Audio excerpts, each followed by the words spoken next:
HMTA സുവർണ jubilee വാർഷിക പൊതുയോഗം 15-ന് വെള്ളയംകുടി കല്ലറയ്ക്കൽ ഓഡിറ്റോറിയത്തിൽ നടക്കും. ജലവിഭവ മന്ത്രി റോഷി അഗസ്റ്റിൻ ഉദ്ഘാടനം ചെയ്യുമെന്നും ഭാരവാഹികൾ അറിയിച്ചു. ഹൈറേഞ്ച് മോട്ടോർ തൊഴിലാളി അസോസിയേഷന്റെ 50ാമത് വാർഷിക പൊതുയോഗം ഈ മാസം 15-ാം തീയതി വെള്ളയംകുടി റൂട്ടിലുള്ള കല്ലറയ്ക്കൽ ബിൽഡിങ്ങിൽ വെച്ച് നടക്കുകയാണ്. ഈ 15-ാം നടക്കുന്ന വാർഷിക പൊതുയോഗം ബഹുമാനപ്പെട്ട ജലവിഭവ മന്ത്രി ശ്രീ റോഷി അഗസ്റ്റിൻ ഉദ്ഘാടനം ചെയ്യും.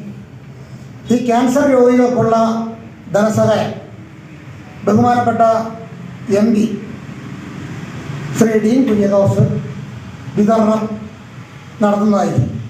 15-ന് രാവിലെ 8 മണിക്ക് കട്ടപ്പന വെള്ളയാങ്കുടി കല്ലറയ്ക്കൽ ഓഡിറ്റോറിയത്തിൽ നടക്കുന്ന യോഗത്തിൽ വെച്ച് ചികിത്സാ സഹായ നിധിയുടെ വിതരണം ഡീൻ കുര്യാക്കോസ് MP നിർവഹിക്കും. പ്രസിഡന്റ് PK ഗോപി അധ്യക്ഷത വഹിക്കും. അംഗങ്ങളുടെ കുട്ടികളിൽ +2 പരീക്ഷയിൽ ഉന്നത വിജയം നേടിയവർക്ക് സ്ഥാപക പ്രസിഡന്റ് കോര കുര്യൻ ചിറക്കൽപ്പറമ്പിൽ മെമ്മോറിയൽ എൻഡോവ്മെന്റുകൾ വിതരണം ചെയ്യും. പ്രൊഫഷണൽ ഡിഗ്രി കോഴ്സുകളിൽ ശ്രദ്ധേയമായ വിജയം നേടിയവർക്ക് ക്യാഷ് അവാർഡുകൾ നൽകും.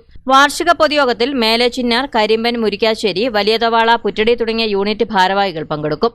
സുവർണ ജൂബിലി ആഘോഷങ്ങൾ ഒഴിവാക്കി പ്രദേശത്തെ ക്യാൻസർ രോഗികൾക്ക് ചികിത്സാ സഹായം വിതരണം ചെയ്യും. കട്ടപ്പനയിൽ നടത്തിയ വാർത്താ സമ്മേളനത്തിൽ HMTA president PK Gopi, MK Balachandran, Luka Joseph, Sunny George, KB Rajesh, Nobi Joseph എന്നിവർ പങ്കെടുത്തു. News bureau, Kattappana.